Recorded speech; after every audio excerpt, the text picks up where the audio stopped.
It's my great pleasure to be here. Thank you so much for the organizers. It's a whole amazing team behind this event that I would like to thank deeply for having me here, but especially, of course, Martin, Emma, and Aubrey. And my speech today is mostly about the clinic. So I hope that it will be useful for you to understand what, at this very moment, we as clinicians can do in terms of already applying of all the diagnostics and partially also interventions in longevity medicine in order to optimize the healthy lifespan of a person and achieve the optimal individual biological age. And as a disclosure, I have to state, first of all, that I am a clinician. So my daily life, my work, my day-to-day is actually university hospital, clinic, the typical sick care kind of institution that you might know. And that's an ICU, actually, yes, in China, in Shanghai. I am actually also there dealing with a lot of, let's say, multimodal data. So a lot of comorbidities, a lot of multi-handling, a lot of interventions that we are implementing on one person. As Andrea mentioned before, if we are intervening in one organ or even one cell, there is some of an impact on another one. And sometimes it's really, really fun, but at the same time, I like to say that my other leg is in the actual healthcare, which is longevity medicine, or the healthy longevity medicine as we are now defining it. And that's a lot of work with patients that are trying to optimize their health span. How? By using and monitoring a lot of their data, and then also implementing AI technologies in order to make sense out of them and lead them through the right path. And right now, my also work and passion is to bridge both of those parts, so that at some point of time we will see more of physicians, more of clinics, more of the entire healthcare system implementing those longevity medicine or healthy longevity medicine approaches actually in the clinic. And that's not something that is only a dream. At the moment, actually, there are great initiatives and actual realistic steps that are being implemented. Singapore's Centers of Healthy Longevity is just one of the pioneering examples. There are more clinics that are opening, as I say, longevity medicine departments, and there are more and more also university clinics, such as the one in China or another ones in Switzerland, that are actually also implementing the longevity medicine diagnostics and tools, and also implementing a lot of the research that is undergoing in that field of aging into the clinical practice, which is probably the best way how we can really advance the field. So some of those are happening in Switzerland, which is my professional home country. And when we are looking at longevity medicine, we think everything is so peaceful and straightforward. But sometimes life is a little bit different, and that reminds me of my current life in Shanghai, where everything is a little bit more rapid, dynamic, and very often the ways are not as straight as we think. And living longevity medicine is also reminding me of one thing that we all heard when we were children, or most of us, from Alice in Wonderland. If you want to stay in the same place, you have to run very fast. But if you want to actually advance, you have to run double as fast. And this is for me also almost a definition of how a longevity physician needs to behave in order to be up to date and then also advance the field. So not only be a part of the movement of clinical trials, of the growing evidence base in longevity medicine, but then also applying it safely and credibly to the patients, because it involves being up to date not only with the sick care guidelines, with the advancements in the medicine, but also with all the advancements that are in the fields that are affiliated with longevity medicine, which is AI, which is computational science, which is biology, biotech, and others. 2 years ago, we had an attempt with Professor Zhavoronkov, who is one of the leaders in the field as well, and developer of biological aging clocks, and also mostly based in AI-based drug discovery and development, and with Dr. Kai-Fu Lee, who is almost a godfather of AI. We tried to define the field of longevity medicine. We published it actually in Nature Aging in 2020. We did not claim that it is the final definition. We actually just revised it, as Andrea Meyer mentioned before. But already at that time, we kind of captured the definition as longevity medicine being an AI-driven precision medicine, meaning a branch of medicine that is specifically focused on promoting the health span and the lifespan, so the healthy lifespan, with the power backup of AI technology. And as we saw before, we now also have the Healthy Longevity Medicine Society, finally a society for physicians, for MDs, and of course affiliated members, that hopefully will be the platform for developing guidelines, for developing recommendations, creating more networks for randomized controlled trials, all those things that will finally allow physicians to actually practice longevity medicine. And of course, something that is extremely important for us is the education. In order to be a longevity physician, there has to be accreditation, there has to be a credible education, there has to be some sort of proper studies implemented in the medical curriculum. I will talk about it a little bit later. Now, what is AI, or where is AI being placed in this medicine? So not only in longevity medicine, but everywhere we know that the physician has the accountability and responsibility of constantly learning and translating the new findings also into the practice. But in longevity medicine, we have this tremendously new role of a patient that is also constantly learning, not only from credible fields, but the patients are developing the so-called tertiary digital layer, meaning everybody has already at least emails or some sort of digital data set that is being created. And of course, this includes also all the monitorings and all the health data that the patient is collecting. So in longevity medicine, the new role of a physician is to actually combine human longevity and human intelligence and artificial intelligence towards a better cybernetic collective programming of the AI, so that we will be able to have some sort of not only a digital twin, but digital extension of the humans, and bring this into the symbiosis to extend the healthy lifespan. When we look at the history a little bit of medicine, we know that there were several highlights, like the vaccinations or the antibiotics. Those were mostly accidental findings. And when we are looking at the development of longevity medicine, we see that within the past decade, or maybe 15 years, 17 years, there was a huge rapid development of the field. And you don't have to read it all, but the hallmarks of aging, I think, were the eye-openers and a very nice compilation in one scheme of what is important in aging. Back in times in med school, I was only taught that aging is based on telomeres, and they are shortening, and that's it. So a lot has changed ever since. But when we are looking at the point of what happened from 2015, there was a huge number of findings of new revolutionary technologies being implemented, and especially development of new generation of aging clocks. So 2013 Horvath's clock was, of course, the revolution for us all in medicine, but then really with the era of 2015 of deep learning and machine learning, development of deep aging clocks, and also, of course, further technologies in that sense, that was something that really brought the change, so that we were then finally able to at least better use the data that we already have, the biobanks, the longitudinal data sets that were out there that were not clean, that were not prospectively organized and collected for this purpose.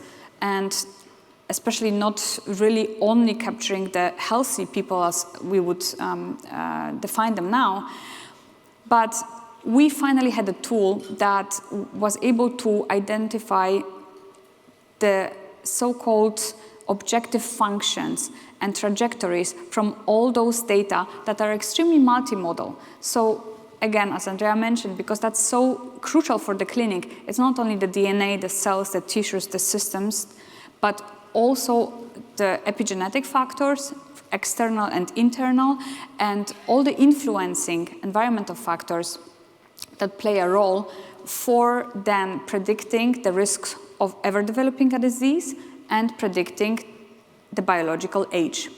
So this extremely granular, high-dimensional, multimodal data sets were then finally introduced into the field of applicable medicine, not only to develop specific pills and interventions, but especially for developing predictions. And some of those technologies we know, so I just mentioned deep learning technologies, but also all of the other technologies that are very useful, such as federal learning or transfer learning.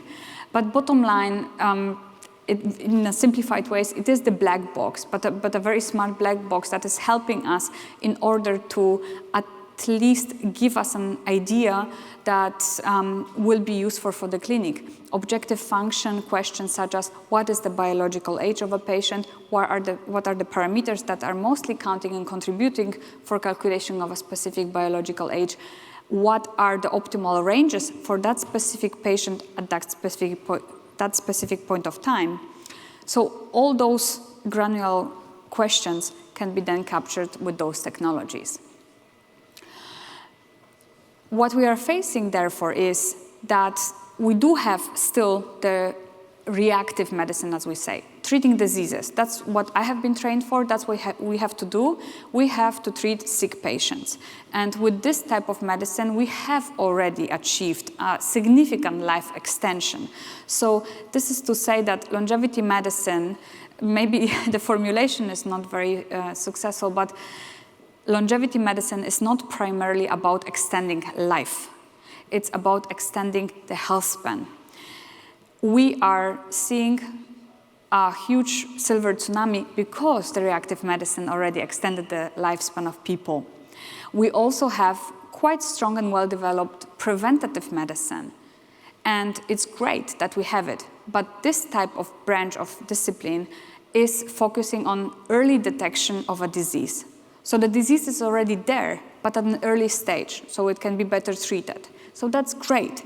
But in healthy longevity medicine, we are taking one step further back, on one step above, and we are actually trying to identify the risks of ever developing a disease, a specific disease, and then to gather information concretely for that specific person on how to mitigate that risk, and hopefully at some point of time also to eliminate that risk. And a lot of this type of approach is connected with targeting, of course, the process of aging or the processes of aging themselves. And taking a step now again into the real world life, we know that we have, even among those silver tsunami people, those high performance, those who are frail, those who are actually sick and living the poor health quality of life type of old age. And longevity medicine is also now taking a big step into public health and into something that is more of a national movement. So maybe some of those biomarkers that we are talking about, maybe some of those monitoring programs that we are now trying to develop with the biological aging clocks and a lot of devices for tracking and so on, maybe those will be the new preventatory health screens. Now, in this slide, I would like to take you just through the most important, I think, part of this presentation, which is what is the longevity medicine all about? What do we do? And what we want to do? So when we look at the patient journey, so the life of each of us, we are being born, we are growing up, and in the time of the pediatric, adulthood, we are being led by physicians. Mostly those are the pediatricians, the GPs in some countries, not in all countries. In China, we have none. But bottom line, we are being always evaluated within a specific chronological age range, meaning we all know those ranges in the hospitals, from this to this it's normal, out of those ranges it's abnormal. But all of those are based on population statistics and old-time studies, and at the same time, everybody is being somehow really framed into the chronological ages of a population. We are reaching a point of a peak, we call it the peak performance type of age. Mostly it's between 20 and 30, but not for everyone. And from that moment on, we are declining, we are aging, and we are accumulating comorbidities, we are accumulating diseases. We are living the past, in the last part, usually with a very low quality of life. Not for everybody, but for the majority. And also within those type of declining parts of time, we are being evaluated again based on our chronological age ranges. Patients who are above 60 are getting different treatments than those above 80, and those beyond, below 50 are being treated differently. Recommendations and guidelines are different. So even involuntarily, you are always being fit into the frame that is being put by the studies from several hundred years ago, and also within a frame of the physicians being able to capture an amount of data with the human intellect. So with longevity medicine, we are trying to apply both. And as you can see, the path is just the same. Being born up until the end of the life, the last part is actually not as important, the extension of the lifespan itself, but really the optimization from the point of the optimal performance age, the individual peak performance, and all the way the sliding part until the death. And what we are doing here is, at each point of that time, we are basing our judgment and our evaluation of a patient based on the biological age. That's number one. There are different biological clocks, as we have heard. There are many more to come, but already at this point of time, we can have a fairly good estimation of the biological age of a patient, and based on the AI technologies that I introduced before, we are even able to say what would be the optimal biological age of that patient at that specific point of time, and that is changing. It's not about bringing somebody from 80 always to 20. That's not rational, and that's not the aim. The aim is really to bring the patient to an optimal performance for that individual at that specific time. And how do we do that? In a very brief summary, we are using the diagnostics and the interventions. And those two pillars are unequal at the moment. We have quite a fair amount of diagnostic tools in longevity medicine. The interventions are still ongoing. But here I would like to just mention it's important to remember that if we will not engage in this first pillar now with full speed and energy, we will never really be able to develop the second one, because we need evaluations, we need evidence in terms of the diagnostics, which tool to use, when to use them, on whom to use them, and so on, to identify the credible biomarkers that will then help us to run the clinical trials on the interventions. And some of those diagnostic tools we all know. Some of them include the radiological data, some of them include the monitorings that are being done regularly, just maybe every year, all the physiological data, all the additional tests, all the huge amount of lab panels that are now growing with new biomarkers, and also, of course, all this with machine learning. We have the genetics that plays, for me personally, a major role. I do like to know what is actually not only the pathological signature of a patient, but also what is the polymorphic risk score. So what is the risk score based on the genetics for that specific patient, for those diseases that are actually the global health burden, the cardiovascular diseases, the neurodegenerative diseases. And I'm interested also in the pharmacogenomics, which of the medications are actually useful or not useful for the patient. And application of the clinical precision diagnostics in the POC, so point of care, and the continuous monitorings. I'm a big fan of especially high-level sleep apnea, CGMs, looking forward to also a lot of liquid biopsies type of testing. So a lot of data every day, daily, that are being sent, which will help us at some point of the time also to develop AI-based drugs targeting aging specifically. Some of those are already in phase 2, phase 3. And also to develop biological clocks that will allow us to specifically measure the pace of aging in different cells, organs, tissues, systems, and so on. Because we know that aging is not consistent. Again, we've heard it before from Andrea. Different organs age differently, and they interinfluence each other. And the same goes also for then the entire clinical picture, right? So the different paces in the different parts of the bodies will then give us a final outcome that will be different for everybody. So we really need to be extremely individual. And this starts with the longevity protocol, individualism, right? So not everybody will need the same diagnostics all the time. The granularity needs to be adjusted to every person on a regular basis, on a continual basis. Some of the examples, as we have heard, are the biological aging clocks based on the blood, but we have a variety of others. We have those based on transcriptomics, on microbiome, on behavioral age, on psychology of aging, which is an extremely important point, and we never have enough time to talk about it actually at the conferences, because we are focusing very often on those quantities that are immediately targetable. So for example, those blood markers where I just wanted to point out, again, are different than the ranges that we are used to see on the outputs from the hospitals.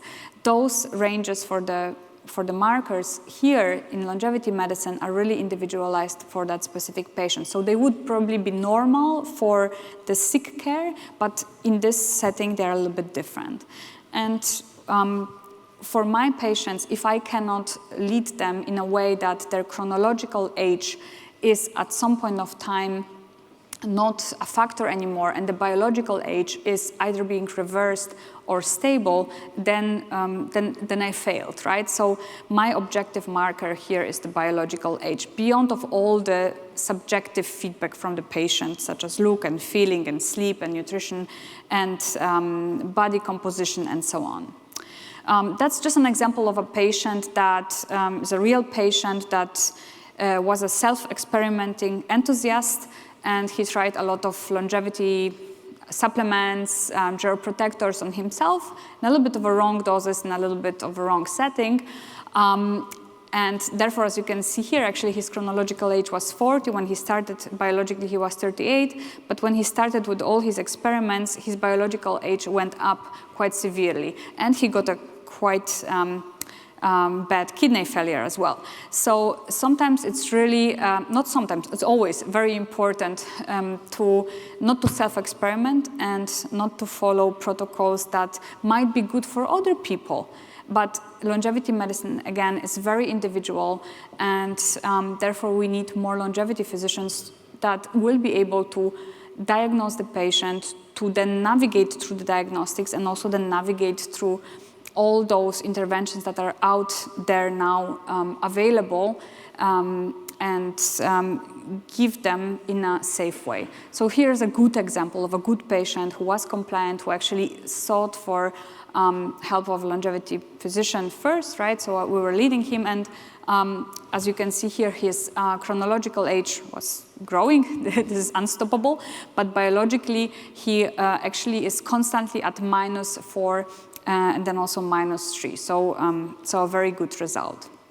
Another patient that just started showed the same development. So this is exactly what we do, again, beyond all the data that we are collecting day to day, such as body composition. Yes, I work in China, sorry for the Chinese science here. Changing of the nutrition from the usual habits to a little bit of a different habits brought yet another change, a massive change in the biological age of that patient by 2 years. Continuous glucose monitoring is one of the very important parts, and all the other trends that we are calculating every single day. right? Just as we mentioned before, cerebral and neurodegenerative health is very important. We have now quite good interventions that can help us to measure the brain age and help us to target the neuropsychiatry in terms of longevity. And we have also new frontiers in brain biomarkers. Happy to talk about it later privately. Just to mention at the very last thing, longevity physicians play a very important role. This is the publication we had in longevity, in Lancet Healthy Longevity a while ago about how to educate longevity physicians. And we have developed also a course that is for free, not only for physicians, but primarily for those. It's for free, it's out there, everybody can take it and get certified or even get CME accreditation. If somebody is an MD, there is an introduction and advanced course, both in English and in Chinese. And with this, I would like to thank you very much for your attention and open to any questions. Thank you very much.